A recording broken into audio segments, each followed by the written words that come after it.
Hello प्यारे बच्चों, सबसे पहले तो आप सभी लोगों को जय माँ सरस्वती। क्या हाल चाल है आप सभी लोगों का? कैसे हैं आप सभी लोग? उम्मीद है सभी लोग बढ़िया जबरदस्त अच्छे होंगे। और आप सभी लोगों के ये जो बीएससी नर्सिंग करने का सपना था यूपी के अंदर, यूपी सीनेट का, बहुत ही जल्द से जल्द सब चीज़ें हो रही हैं। तो 21 मई को पेपर हुआ, 26 मई को रिजल्ट आया, 2 जून से काउंसलिंग का डेट आ गया था। तो फाइनली काउंसलिंग का डेट तो आ ही गया था। अब काउंसलिंग कैसे होगी, क्या करना होता है काउंसलिंग में, कौन कौन से डॉक्यूमेंट चाहिए होते हैं, और जिनका कम नंबर है उन भाइयों बहनों को कौन कौन से कॉलेज डालना है, इन सभी चीज़ों के बारे में आज की इस महत्वपूर्ण वीडियो में डिस्कशन हम लोग करेंगे। सबसे पहले आप लोग देखिएगा कैसे आपको काउंसलिंग देखना है।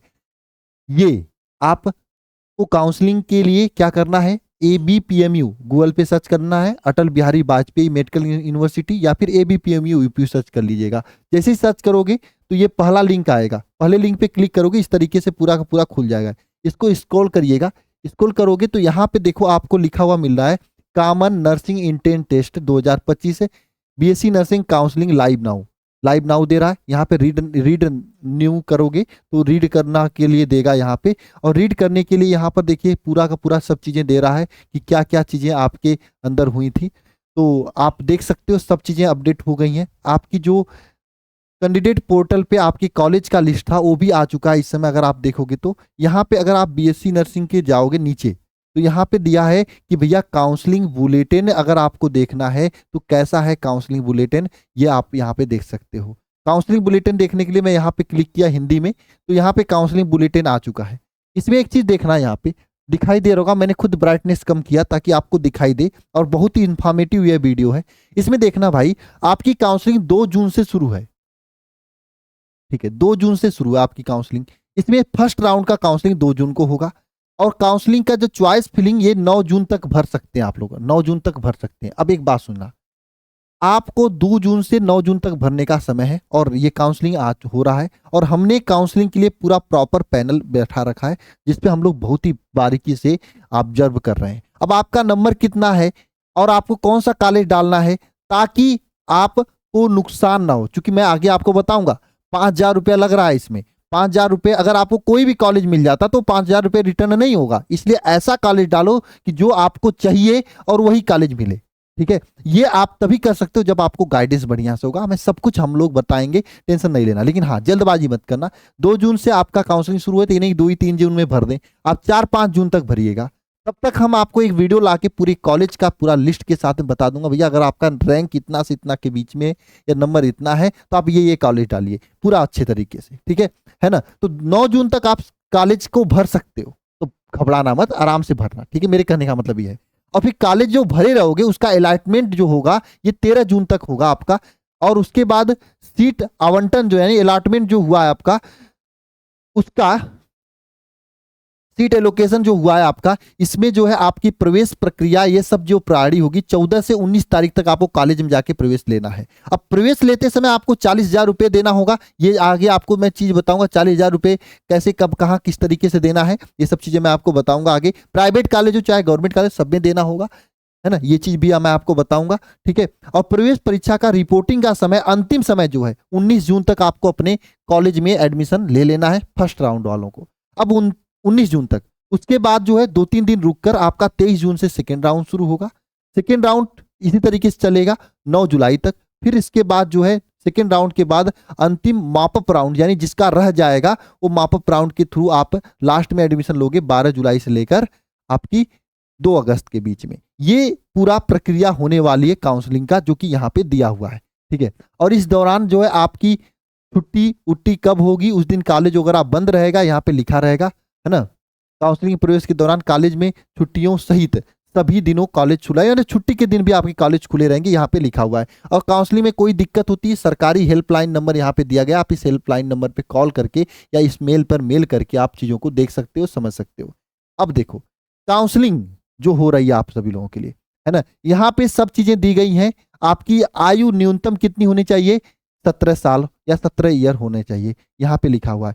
और काउंसलिंग वही बच्चे करा सकते हैं जिनका 40 नंबर आपका रिजर्व कैटेगरी के अंदर, और 45 नंबर, कुल मिला के 45 नंबर तक अगर मिला रहेगा, मतलब कि आपको जीव विज्ञान भौतिक विज्ञान, रसायन विज्ञान, जीव विज्ञान में कुल मिलाकर आपको 40% नंबर मिला होना चाहिए। जबकि सामान्य वर्ग के अगर आप हो तो आपको 45% नंबर होगा, तभी आप काउंसलिंग करा पाओगे, वरना फिर काउंसलिंग आप नहीं करा पाओगे।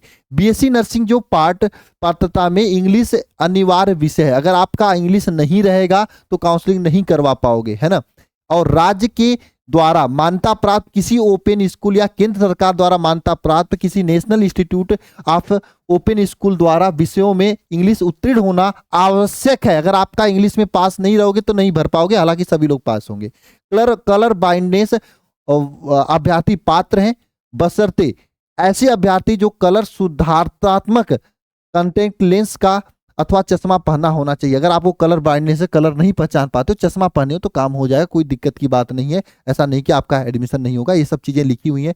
और यहाँ पे उसके दौरान यानी जब आपको चयन किया जाएगा तो उसमें आपको एक मेडिकल बोर्ड बनाया जाएगा, उसमें आपको मेडिकल फिटनेस भी देखा जाएगा कि आपको कोई संक्रामक रोग तो नहीं है, ये सब चीजें सही है कि नहीं, मेडिकली रूप से आप सही हो नहीं, ये सब भी देखा जाएगा। विवाहित छात्र भी, यानी अगर शादी ब्याह हो गया तब पर भी आप एडमिशन ले सकते हो, इसे कहने का मतलब यह है। अब देखो अति महत्वपूर्ण नोट्स इसमें दिया गया है, क्या है, सीट मैट्रिक्स में कॉलेज के बारे में जानकारी, शाखा, छात्रावास, परिवहन सुविधाओं आदि की जानकारी के लिए कॉलेज इनका कॉलेजों से ही सत्यापन करें। संस्था के भारतीय नागरिक परिषद यानी एनआईसी पर लॉगिन करने के यहाँ पे सिस्टम दिया हुआ है, वो सब छोड़ो आप सभी लोग, ठीक है। नेक्स्ट चीज आते हैं सामान्य निर्देश में। अगर आप देखोगे यहाँ पे तो सामान्य निर्देश में यहाँ पे फीस के बारे में मैं बता देता हूँ। देखो मैं फीस के बारे में बता देता हूँ। देखो अगर आप पूछोगे भैया फीस कितनी लग रही है, तो मैं बताऊंगा इसमें आपको शुरुआत में 2 फीस देनी पड़ रही है। एक तो आपको रजिस्ट्रेशन फीस देनी पड़ रही है। रजिस्ट्रेशन फीस कितना है, 500 रुपया, ठीक है।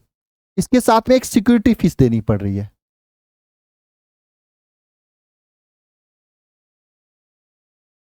सिक्योरिटी फीस कि भैया आपको छोड़ छाड़ के नहीं जाओगे, ये 5,000 रुपए है, 5,000 रुपए।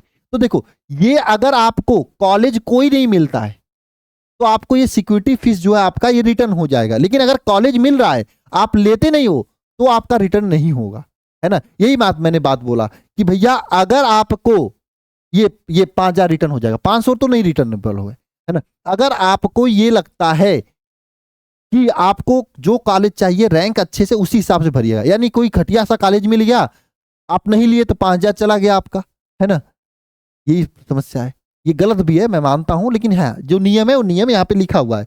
यहाँ पे ये बात लिखा है कि अभ्यर्थी काउंसलिंग रजिस्ट्रेशन फिर गैर वापसी होगी 500 रुपए जो है। और काउंसलिंग सिक्योरिटी फीस 5,000 रुपए भुगतान ऑनलाइन माध्यम से करना होगा और दोनों फीस का भुगतान नहीं होगा। जो अभ्यर्थी दोनों फीस का भुगतान नहीं करेंगे काउंसलिंग की प्रक्रिया में योग्य नहीं माने जाएंगे, यानी दोनों फीस नहीं दिया जाएगा तो योग्य नहीं माने जाओगे। काउंसलिंग के दौरान सभी पूरे होने पर प्रवेश अभ्यर्थी जिन्हें सीट का आवंटन नहीं हुई है उसका 5,000 रुपए रिटर्न कर दिया जाएगा। अगर सीट का आवंटन हो जाती है तो 5,000 रुपए आपका रिटर्न नहीं होगा, इतना समझ लेना। और सीट आवंटन होते ही आपको 40,000 रुपए भुगतान करना पड़ेगा, चाहे आपका गवर्नमेंट कॉलेज में हो चाहे प्राइवेट कॉलेज में। एक बात और सुन लेना, आप ये जो 5,000 रुपए कटवाना ये आप अपने एटीएम कार्ड से कटवाना या पिताजी के एटीएम कार्ड से कटवाना। बाई चांस आपको कॉलेज नहीं मिलता है तो क्या होगा, ये 5,000 रुपए आपको रिटर्न हो जाएगा, उसी अकाउंट में जाएगा जिस अकाउंट से कटा रहता है पैसा। तो साइबर कैफे वाले के यहाँ गए उसके अकाउंट से कटवा दिए, पैसा उसके में जाएगा, फिर वो नहीं देगा तो लफड़ा में फंस जाओगे। इसलिए 5,000 रुपया जो है आप अपने अकाउंट से कटवा लेना या अपने पिताजी के अकाउंट से कटवा लेना, ठीक है, या चाचा भैया भतीजा जो भी आपके हैं उनके अकाउंट से कटवाना, ठीक है, ताकि कॉलेज सीट न मिलने पर आपको पैसा रिटर्न हो तो आ जाए। और जैसे ही सीट रिटर्न हो, जैसे ही आपको कॉलेज सीट मिलेगा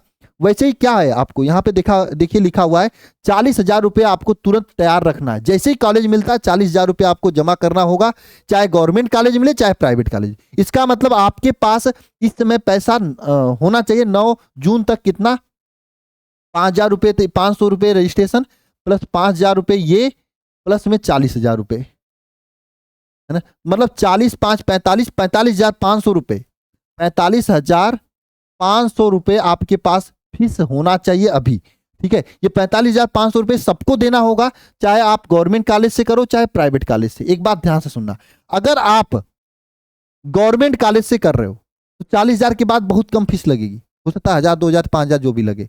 लेकिन वहीं प्राइवेट कॉलेज से कर रहे हो तो आपको उसके बाद ही पैसा कॉलेज में जाके देना होता है, और वो कॉलेज में पैसा जो है कम से कम लाख, 1,20,000, 1,30,000 तक रुपए लग जाते हैं सालाना।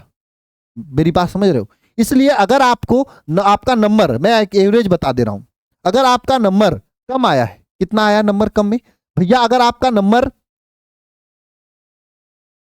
50 नंबर है, 60 नंबर है, 50 से 70 नंबर के बीच में है ना, पास तो होंगे आप, 45 प्लस वाले पास हैं, तो 50 से 70 वालों को गवर्नमेंट कॉलेज मिलने की चांसेस बहुत कम है।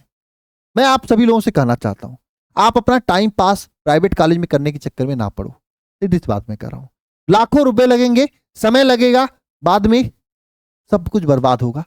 और डिग्री ऐसी नहीं बात नहीं, डिग्री तो मिल ही जाएगी, लेकिन प्रैक्टिस, अनुभव उस लेवल का नहीं होगा। एक बच्चा जो गवर्नमेंट कॉलेज से है, अभी आप देखते हो एक गवर्नमेंट डॉक्टर जो होता है, एक प्राइवेट डॉक्टर, किसके यहाँ दिखाने जाओगे? गवर्नमेंट वाले क्या दिखाने जाते हो ना, सब बीएचयू जाते हैं दिखाने, केजीएमयू में जाते हैं दिखाने, जाते हैं पीजीआई में दिखाने। क्यों? क्योंकि वहां पे लोग अच्छे होते हैं, अच्छी पढ़ाई होती है, अच्छी फैसिलिटी और फैकल्टी होती है। ये चीज आपको अगर चाहिए तो आपको गवर्नमेंट के अंदर ही एडमिशन लेना होगा, है ना।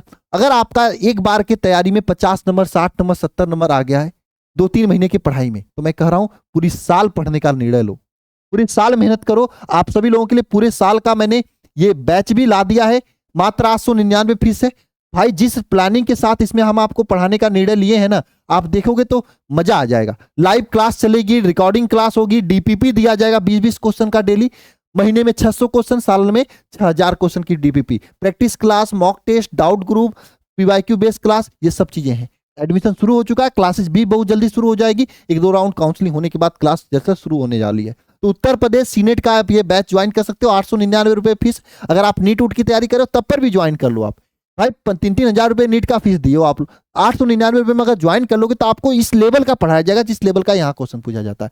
नीट में तो बहुत हाई लेवल क्वेश्चन पूछा जाता है, यहाँ पे लेवल बहुत लो होता है ना। तो आप ज्वाइन करके अपनी तैयारी को जबरदस्त कर सकते हो, टाइम पास करने का कोई मतलब नहीं। नंबर कम है तो काउंसलिंग फाउंसलिंग के चक्कर में ना पड़ो, मैं यही समझाऊंगा। अगर प्राइवेट कॉलेज में नहीं चाहिए तो, हालांकि अगर आपका 50 से 70 नंबर के बीच में तो प्राइवेट कॉलेज मिल जाएगा, लेकिन चक्कर में मत पड़ो, ठीक है ना। चलो ठीक है, यहां तक बात हुई। 40,000 रुपए जमा करना होगा, यानी जो आपको ट्रांसफर करना होगा, ये बात यहाँ पे लिखा है। बाद में ट्यूशन फीस में वो एडजस्ट कर दी जाएगी, बाद में कॉलेज में जो फीस होता है उसमें एडजस्ट कर दी जाएगी। जिन अभ्यर्थियों को अगर मान लीजिए नहीं आवंटन में नहीं मिलता है तो उसको दोबारा से मिल जाएगा। ये सब बात लिखी हुई है यहाँ पे, और कोई घबराने की बात नहीं है, ये सब बातें हैं जो आपको मैंने समझाया। अच्छा, एक चीज और है, अगर मान लो कोई भाई, किसी भाई को ऐसा हुआ कि फर्स्ट राउंड में कॉलेज मिला, ठीक है, यहाँ पे मैं उसके बारे में दिया गया है। राउंड वन में अगर कोई कॉलेज मिला किसी को और वो कॉलेज उसको पसंद नहीं है, तो वहां पर एक ऑप्शन होता है ना, देखो यहां पे दिया हुआ है, देखो ऑनलाइन सीट पोर्टल पर कॉलेज चयन करते समय वरीयता में क्या है, वरीयता वांछित क्रम में व्यवस्थित करने की सुविधा प्रदान की गई है। अभ्यर्थी की कितनी भी संख्या में विकल्प में चुन सकता है, यानी कितनी भी संख्या में आप कॉलेज ले सकते हो, और कॉलेज लेते समय वरीयताओं को एडिट और पुनः रीऑर्डर कर सकती है, लेकिन उन्हें सलाह दी जाती है कि सीट आवंटन में असफलता से बचने के लिए अधिकतम विकल्प भरें। यानी कि आपको ज्यादा से ज्यादा कॉलेज मिले, मतलब कॉलेज मिले इसलिए ज्यादा से ज्यादा आपको कॉलेज भरना पड़ेगा, ठीक है ना। और यहाँ पे अभ्यर्थी विकल्पों की सेव करना, मतलब यहाँ पे काउंसलिंग पोर्टल पूर्व निर्धारित तिथियों से पहले आपको विकल्पों को सेव करना पड़ेगा, वरना फिर मतलब घबरा जाएगा ना। और ये कहने का मतलब यह है। और देखो यहाँ पे एक बहुत ही महत्वपूर्ण बात यह है कि सभी अभ्यर्थी जिन्हें सीटें आवंटन की गई हैं उन्हें विकल्प 1 या 2 में चयन करना अनिवार्य है ना।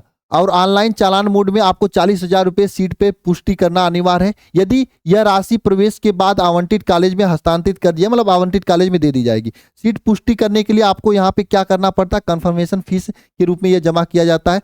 विकल्प 1 फ्रीज किया जाए, विकल्प 2 फ्लोट। अगर मान लो आपका विचार यह है भैया कि हमें ये कॉलेज पसंद है और उसे आपको विकल्प 1 दबा के फ्रीज कर लोगे, है ना, ये फ्रीज कर दोगे, या फिर विकल्प 2 दबा के फ्लोट करने का मतलब है कि वो कॉलेज भी आपके पास रहेगा और साथ साथ में सेकेंड राउंड में हो सकता है उससे बढ़िया कॉलेज आए तो आप उसको छोड़ के कहीं और जा सकते हो, है ना। ये करने का मतलब फ्लोट का चयन करने वाले अभ्यर्थी को निर्धारित कॉलेज के भीतर प्रवेश प्रक्रिया पूर्ण करने के लिए आवंटित कॉलेज में व्यक्तिगत रूप से रिपोर्ट करना होगा, वो तो आपने बता दिया गया है। और हाँ, अगर मान लीजिए सेकंड राउंड में आपको अच्छा कॉलेज मिला तो उसे अपडेट करा के नेक्स्ट कॉलेज में जा सकते हो। इसका करने का मतलब यही है। बाकी यहाँ पे क्या क्या चाहिए, प्रोविजनल सीट आप आवंटन का चाहिए होता है, 5 कलर फोटो चाहिए होता है, फोटो, आधार कार्ड और ये सब ड्राइविंग लाइसेंस में कोई भी चाहिए होता है। आवेदन करते समय जो अपलोड किया गया है वेरिफिकेशन सीट वो चाहिएगा आपको, है ना। हालांकि जन्म तिथि दर्शाने वाला बोर्ड का यानी कक्षा 10 का मार्कशीट चाहिए, कक्षा 12 का माइग्रेशन सर्टिफिकेट, मेडिकल फिटनेस, और कुल मिला के 10 आपको चाहिए, है ना। 10 सर्टिफिकेट चाहिए होता है आपको। साथ में देखो, जन्म तिथि दर्शाने वाला मतलब कक्षा 10 का मार्कशीट चाहिए, और किसी मान्यता प्राप्त क्लास 12 का जो मार्कशीट चाहिए इसमें आवेदन। अच्छा, इसके लिए मैं अलग से भी वीडियो बनाया हूं, और आपको मैं दोबारा इसको बाहर आके बता देता हूं क्या क्या चाहिए। ठीक है, ये सब चीजें दी गई हैं इसमें, खैर आप देख सकते हो। अच्छा, इसमें चाहिए क्या क्या, ये देखो, इसके लिए मैं अलग से भी वीडियो बना दिया हूं, एक छोटा सा वीडियो आप देख सकते हो, लेकिन मैं फिर से यहाँ पे दिखा देना चाहता हूँ। देखिए, डॉक्यूमेंट जो चाहिए होता है, एक तो ओरिजिनल सीट चाहिए, प्लस में 2 फोटो कॉपी चाहिए। क्या क्या चाहिए, 10th के मार्कशीट का चाहिए original seat, original marksheet plus 2 photo copy, 12th का marksheet original plus photo copy, character certificate original plus 2 photo copy, और उसके बाद TC migration original plus 2 photo copy, residence आपको यानी मूल निवास प्रमाण पत्र, अगर आप उत्तर प्रदेश से हो, उत्तर प्रदेश का निवास प्रमाण पत्र, आप भले ही बिहार बोर्ड से पढ़े हो क्लास 12 तब पर भी आपको उत्तर प्रदेश के अंदर गवर्नमेंट कॉलेज मिलेगा। तो इसके लिए आपको क्या रहना चाहिए, उत्तर प्रदेश का निवास प्रमाण पत्र होना चाहिए। क्या तक का, आप 25 अप्रैल तक का है तो आप नया बनवा लो, अभी समय है, बन जाएगा नया। ठीक है, इसके बाद कैटेगरी सर्टिफिकेट 15 जून 2025 तक का बनाने के लिए कहा है, बनवा लो, नया बन जाएगा, है ना। अगर नहीं कैटेगरी सर्टिफिकेट रहेगा तो जनरल में माना जाएगा, अनरिजर्व के अंतर्गत माना जाएगा। भैया अगर आपको कास्ट सर्टिफिकेट या कैटेगरी सर्टिफिकेट का फायदा लेना है तो बनवाई लो, आपके लिए बढ़िया रहेगा, इतना समझ लेना। इसके बाद सीनेट का जो फॉर्म भरे उसका 2 फोटो कॉपी लेना है, चालान सीट का 2 फोटो कॉपी लेना है, वेरिफिकेशन सीट, इस प्रकार का वेरिफिकेशन सीट भरे थे ना, इसका भी फोटो कॉपी लेना है। सीनेट का एडमिट कार्ड का फोटो कॉपी लेना है, 2 को फोटो कॉपी प्लस ओरिजिनल लेना है। बैंक पासबुक का फोटो कॉपी लेना है। काउंसलिंग रजिस्ट्रेशन प्रिंट लेना है 2 फोटो कॉपी के रूप में। सीनेट का रिजल्ट प्रिंट लेना है 2 फोटो कॉपी के रूप में। सीनेट कॉलेज चॉइस फिलिंग प्रिंट लेना है 2 फोटो कॉपी के रूप में। सीनेट कॉलेज अलॉटमेंट जो आपका आएगा उसका फोटो कॉपी 2 ठो लेना है। मेडिकल फिटनेस का फोटो कॉपी 2 ठो लेना है, और साथ में गैप एफिडेविट भी लेना है। अगर आपने गैप लिया है तो शपथ पत्र एंटी रैगिंग का लेना, वो बन जाता है वहीं पे। फोटोग्राफी 6 से 8 फोटो लेना होगा। ये सब डॉक्यूमेंट्स आपको चाहिए होंगे। इसमें क्या करने के लिए, आपको इसमें जो है रजिस्ट्रेशन कराने को लेकर ये सब आपको चाहिए होंगे भाई। यही सब चीजें हैं काउंसलिंग के अंतर्गत जो कि मैंने पूरा बता दिया है। अब मैं काउंसलिंग का पूरा सिस्टम तैयार कर रहा हूं, आपको एक नंबर प्रोवाइड करूंगा, उस पर आप कॉल करके और जानकारी लेना चाहते हो तो कर सकते हो। हालांकि नंबर आप ले ही लो काउंसलिंग के लिए, हमें अभी दे देता हूं, है ना। ये नंबर रहेगा आपका, हाँ ये नंबर है, जो कि इस नंबर पे केवल काउंसलिंग से रिलेटेड कोई भी बात होगी तो आप इस पे फोन करके पूछ सकते हो ना। इस पे टीम जो रहेगी आपको पूरी जानकारी देगी, और कोई भी दिक्कत होती, कोई परेशानी होती, मेरे द्वारा दिया गया नंबर है 28-288-366, ये आपका नंबर है। इस नंबर पे कॉल, व्हाट्सएप मैसेज, कॉल कर लेना, व्हाट्सएप कर लेना, आपको पूरी जानकारी, और कोई भी दिक्कत होती है तो आपको इसमें यहाँ पे हेल्प मिल जाएगा। ये नंबर अल्फा इंस्टीट्यूट का है, आपके हेल्प के लिए बनाया गया है। ठीक है, बाकी मिलते हैं नेक्स्ट वीडियो में। सभी को जय मां सरस्वती।